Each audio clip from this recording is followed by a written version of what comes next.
Et j'ai envie de vous parler d'un vieil ami. Un vieil ami. Et l'angle d'attaque que je choisis avec vous cet après-midi, nous avions parlé de Chiron le centaure, et j'ai envie de prolonger cette thématique en choisissant ce vieil ami dont je vous parle bientôt. L'angle d'attaque, c'est la voie héroïque. Qu'est-ce qu'un héros dans l'Antiquité? Souvent, l'image qu'on a du héros, c'est celui qui a des actes de bravoure et qui est reconnu comme quelqu'un qui a, par ses actes de bravoure, un comportement unique, qui sort de l'ordinaire, extraordinaire. Alors ça peut être un soldat au feu de la bataille, ça peut être un pompier qui fait un acte de bravoure pour sauver quelqu'un, ça peut être aussi un sage qui, par son enseignement ou par son comportement surtout, eh bien, indique la voie à suivre à beaucoup. Ça peut être... qu'est-ce que ça peut être aussi comme le héros aujourd'hui? Un médecin. Les médecins qui sauvent des vies au péril de la leur. Bref, les héros.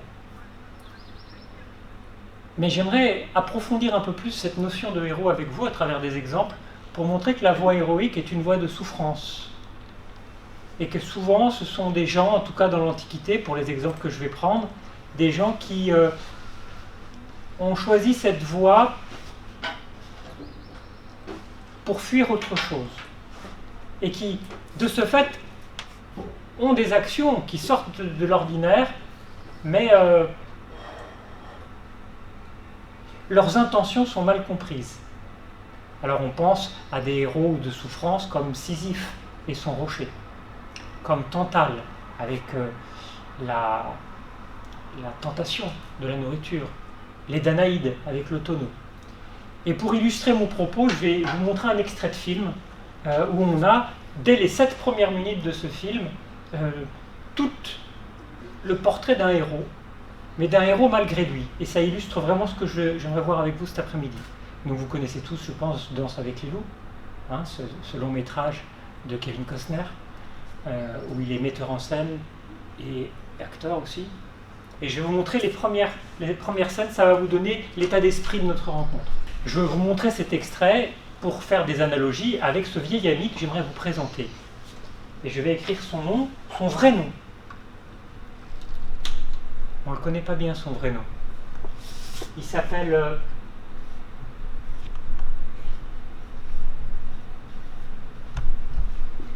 Ligurone. Hein, vous avez tous fait l'alphabet avec moi. Je me permets juste de le remettre comme ça pour être sûr. Ligurone. Ça veut dire en grec celui qui a un son perçant, éclatant. Par extension, c'est quelqu'un qui a une voix mélodieuse, harmonieuse, puisqu'il chante et il joue de la lyre. Par extension, rhétoriquement, c'est quelqu'un qui est éloquent. Ligurone, c'est son vrai prénom. Mais on ne le connaît pas sous son prénom, mais sous son surnom.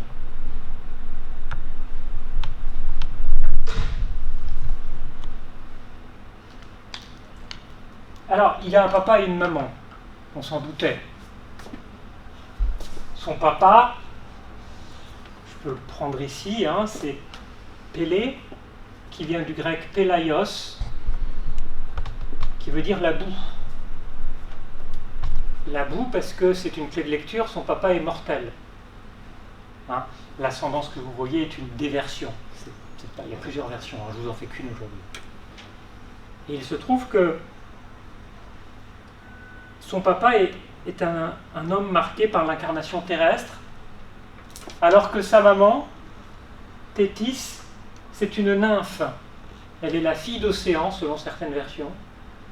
Bref, elle est immortelle. Et notre ami Ligurone est le fruit de ce lignage entre quelqu'un de mortel, de terrestre, et quelqu'un d'immortel, de divin.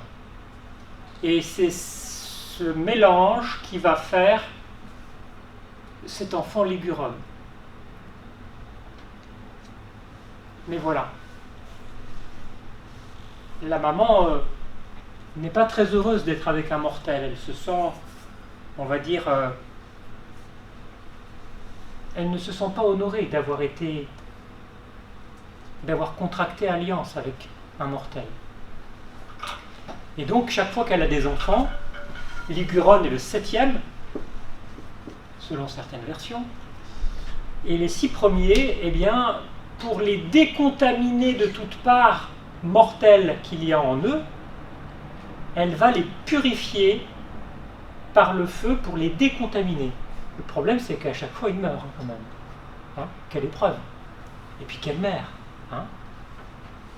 On rentre un petit peu, je dis pas tout, hein, mais on rentre un petit peu, quelle mère! Une mère qui veut, on va dire, avoir des enfants à son image et qui n'accepte pas ses enfants tels qu'ils sont. Elle veut les forger tels qu'elle veut les voir. Elle veut que l'image qu'elle a d'eux corresponde à la réalité incarnée. Et souvent, ça nous est arrivé, moi dans mes relations, d'avoir des parents qui formatent leurs enfants pour que leurs enfants leur ressemblent. Toi, mon fils, j'ai fait du rameur, tu feras du rameur. J'ai fait de l'escrime, tu feras de l'escrime. J'ai fait de l'équitation, tu feras de l'équitation. Tu seras comme papa. Mais peut-être que ça ne correspond pas au goût de l'enfant, ça. Et ainsi, certains parents, eh bien, formatent leur progéniture à leur image. Comme Thétis, qui formate ses enfants à son image d'immortel. Mais en faisant ça, elle les tue. Arrivé au 7e, Ligurone, le père veut éviter que le 7e il passe comme les autres. Et donc il va le ravir à sa mère en disant ça suffit. Et à ce moment-là, les parents se disputent. La mère trouve toute cette progéniture trop hideuse, elle qui est immortelle, et elle abandonne Ligurone. Thétis retourne chez les Néréides, les nymphes. Le père, Pélée, va aller au mont Pélion, donc c'est en Thessalie, au nord de la Grèce, vers la mer, Égée, et il va confier son fils au centaure Chiron, ou Chiron. Chiron va être donc le père adoptif de Ligurone. Donc vous l'avez bien compris, hein, Ligurone arrive, il va avoir un père adoptif, qui va être son père éducateur. Quel père d'ailleurs, hein? Un homme, c'est quand même le centaure le plus juste des centaures. Dikaiotatos, hein? Iliade, chant 11. Donc c'est quand même une figure de sage, Chiron, qui associe, on va le voir, animalité, puisqu'il a un corps de cheval, son humanité et sa divinité, puisqu'il est immortel, au départ. Voilà le tableau que je vous dresse. Donc on comprend que Ligurone arrive avec une blessure. Il est abandonné par ses parents. Il faut bien l'avoir en tête, sinon on ne comprendra pas ce qui va se passer après. Et puis, on va le voir ensemble. Oui, on va le voir ensemble. Chiron va éduquer notre ami Ligurone. Je vais vous montrer comment il l'éduque. Ça va nous permettre de faire une sorte de synthèse de ce qu'on a pu voir ensemble pendant toutes ces années. Et puis, Chiron va prendre conscience que son élève, son fils adoptif, a la tête un peu dure et ne se remet pas beaucoup en cause. C'est pour ça qu'il va le surnommer Achille. Il lui dira, Chiron lui dira, je t'appelle non plus Ligurone parce que tu n'es pas harmonieux, tu n'es pas dans l'équilibre de tes forces, tu es fougueux. Je t'appellerai Achille parce que Achille est formé de 2 mots en grec, donc je ne fais pas un discours universitaire là, hein. Il y a plusieurs étymologies, hein. Je vous donne une version parmi les versions. Akos en grec veut dire le chagrin, l'affliction. Laos, c'est le peuple. Il y a plusieurs mots pour le peuple, hein. Le mot très ancien, c'est Laos. Le peuple armé, donc les militaires, les soldats. Donc il va faire le chagrin des soldats qui seront avec lui lorsqu'il sera à Troie. Donc à travers ce surnom programmatique, Chiron annonce ce qui va arriver à Achille s'il continue à écrire ce scénario. On l'a compris. La démarche est projective. Voilà ce qui va se passer si tu continues comme ça.